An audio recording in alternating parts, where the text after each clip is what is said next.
करोड़ के एनपीए, पूछिए मोदी सरकार से क्या जवाबदेही बनाया है किसी को। 5 लाख करोड़ रुपए के रेवेन्यूज फोरगॉन बजट में आते हैं। ये तिवारी साहब बैठे हैं, एमपी साहिबान बैठे हैं, रेवेन्यूज फोरगॉन। वो रेवेन्यूज फोरगॉन आप छोड़ते हो, वो इंसेंटिव। और किसान की जो बनी बनाई इनकम थी, किसान क्यों डरा हुआ है? किसान इसलिए डरा हुआ है कि उसकी लागत बढ़ रही है, उसके खर्चे बढ़ रहे हैं, पेस्टिसाइड के ऊपर खर्चे बढ़ रहे हैं, पेट्रोल की कीमत बढ़ रही है। लेकिन जो उसकी अशोर्ड इनकम थी, आज मोदी सरकार वो अशोर्ड इनकम को छीन रही है। पॉइंट नंबर 2, ये पहला था। Point number 2, this is an attack on the federal structure of India. ये हमारे संघीय ढांचे के ऊपर एक अटैक है। It impinges and impedes on the spirit of the constitution. ये कॉन्स्टिट्यूशन की स्पिरिट पे, हमारी आत्मा पे ये आघात है। हर स्टेट के अलग अलग मसले हैं, हर एक स्टेट के अलग अलग मसले हैं साहब। इसीलिए उन अलग अलग मसलों को सुलझाने के लिए वहां की सरकारों का चयन होता है। ये कहां का इंसाफ है कि एक चीफ मिनिस्टर और उसके सारे चुने हुए नुमाइंदे, ऑपोजिशन वगैरह सारी इकट्ठी, तुम एक स्टेट के चुने हुए नुमाइंदों की आवाज को दबा रहे हो और उसके 70% किसान उनकी आवाज को दबा रहे हो। It is an attack on our federal structure. Federal structure पे ये जो अटैक है, इसके बारे में मैं पूरी तरह से पुरजोर विरोध करता हूं। और प्रियम्बल में एक वर्ड आता है फ्रेटर्निटी। फ्रेटर्निटी का क्या मतलब?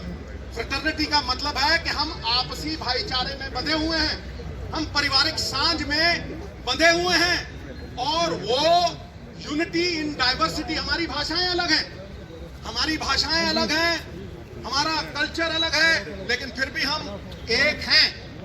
तो जब हम अपने स्टेट की बात बुलंद कर रहे हैं या किसी इंडिविजुअल किसान की बात बुलंद कर रहे हैं, हम किसान के साथ साथ हम संविधान के पक्ष में लड़ाई लड़ रहे हैं।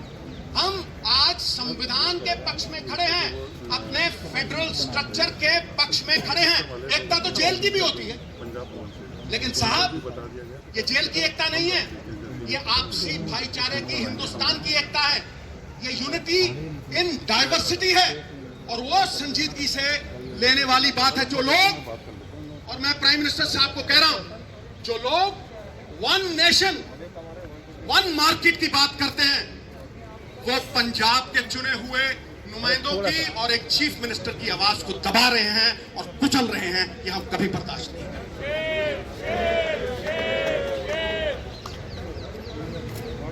जीएसटी की तरह ये पंजाब की इनकम पे वार है। तुम हमारे ही पैसे लेते हो।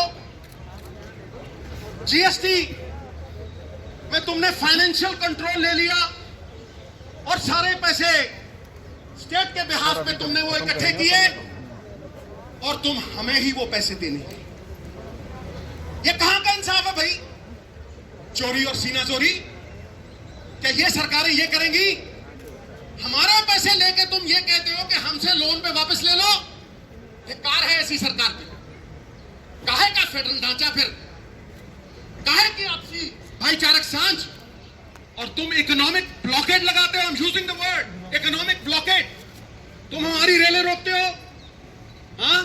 तुम सामान नहीं पहुंचने दोगे, तुम थ्रेटन करते हो हमें। एक तो तुम हमारे किसान की, और ये किसानी is a way of life in Punjab, ये जीवन जीने का एक तरीका है, ये हमारी पगड़ी है। तुम हमारी पगड़ी को हाथ डालो तो वो हाथ तोड़ के डालो। हमारी पगड़ी को हाथ डालोगे वो हमें मंजूर नहीं है। और मैं आज भी ये कहता हूं कि तुमने हमें सवेरे भी रोकने की कोशिश की। किसानी का संघर्ष जो है वो पवित्र संघर्ष है, झंडे में डंडे वाला संघर्ष है, नॉन वायलेंट संघर्ष है।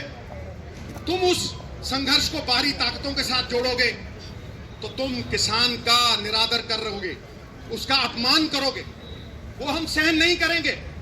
अगली बात मैं कर रहा हूं, पहले आपने जीएसटी छीन लिया हमारी मंडियों से। 5,000 करोड़ रुपया, सीएम साहब बैठे हैं, बाकी लोग बैठे हैं, 5,000 करोड़, पिछले साल 4,000 करोड़, इस साल 5,000 करोड़। बाप दादाओं ने, हमारी पुश्तों ने, 4 पीढ़ियों ने मिलके वो इंफ्रास्ट्रक्चर खड़ा किया है।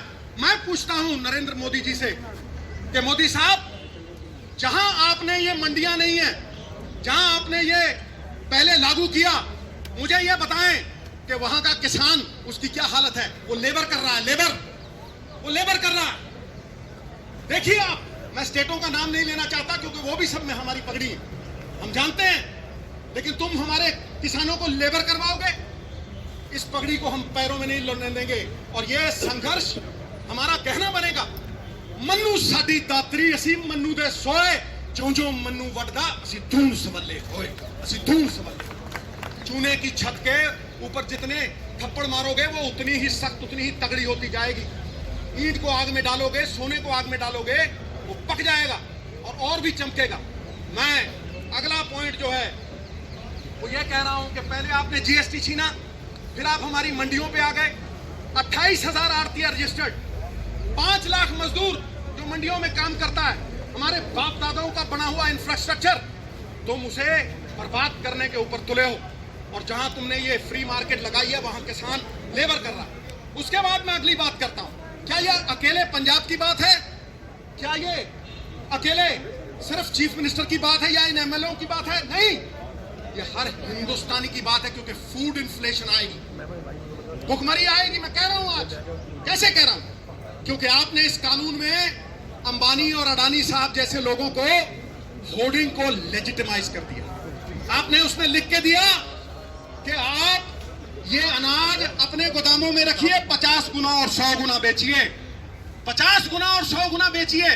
भुखमरी का कारण क्या है? मैं डंके की चोट पे कहता हूं, कोई डिबेट कर ले मेरे साथ, कोई। भुखमरी का कारण यह नहीं है कि अनाज नहीं है, अनाज होता है साहब, अनाज गोदामों में होता है अंबानी और अडानी साहब के, लेकिन वो गरीब की पहुंच के परे हो जाता है, इसलिए इन्फ्लेशन आती है। और इन्फ्लेशन का असर अमीरों पे नहीं होता।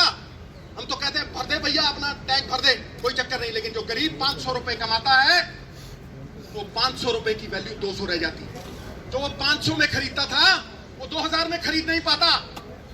तुम्हारी जीएसटी ने व्यापारी मारा, और आज ये काले कानून किसानों को मार रहे हैं, हमारी पहचान को मिटा रहे हैं। बाबा नानक ने दी थी ये हमें पहचान, मरते हुए मर जाएंगे, इस पहचान को नहीं मिटने देंगे। नाम ही खो देंगे तो किधर जाएंगे, और पहचान खो देंगे सिद्धू तो बिखर जाएंगे, नहीं बिखरने देंगे। और आखिरी पॉइंट जो मैं कहना चाहता हूं वो ये है कि आप एहसान फरामोश हो गए, आप एहसान फरामोश हो गए हो। मैं डंके की चोट पे कहता हूं। किस तरह से कहता हूं? क्या पंजाब को ग्रीन रेवोल्यूशन की जरूरत थी? नहीं, पंजाब ने पूरे देश का पेट भरा, 2% लोगों ने 67% लोगों का पेट भरा। फिर तुमने गरीब को अन्न कैसे दिया? सस्ती MSP Punjab, Haryana, western UP से उठा के आपने 80 करोड़ लोगों का पेट भरा, और उसी को पीडीएस द्वारा उन्हें सप्लाई किया। पेट्रोल 6 रुपए का था 92 में, 78 का हो गया, और किसान की एमएसपी 3 गुना बढ़ी, वो 12 गुना, 17 गुना, और ये 3 गुना। कॉर्पोरेटों में जो काम करते हैं 1,000 गुना उनकी तनख्वाह बढ़ गई, और 1982 से लेके किसान की एमएसपी सिर्फ 15 गुना। ये कहां का इंसाफ है? ये किस तरह हम बयां करें? चाहे मंडी एमएसपी मॉडल हो या दूसरा, पहले केंद्र ने हमें इस्तेमाल किया और फिर यूज एंड थ्रो वाली पॉलिसी करके इन्होंने हमें फेंक दिया।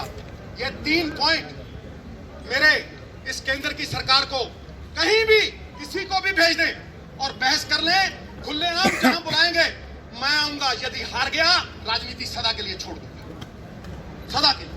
मैं डंके की चोट पे कहता हूं। उन्हें ये फिक्र है, आखिर में ये मैं शेयर करके फिर सीएम साहब के हवाले स्टेज करता हूं। उन्हें ये फिक्र है हरदम, नई तर्जे जफा क्या है? तर्जे जफा होती है जुल्म। उन्हें ये फिक्र है हरदम, नई तर्जे जफा क्या है? हमें भी शौक है देखें सितम की इंतहा क्या है, हमें भी शौक है।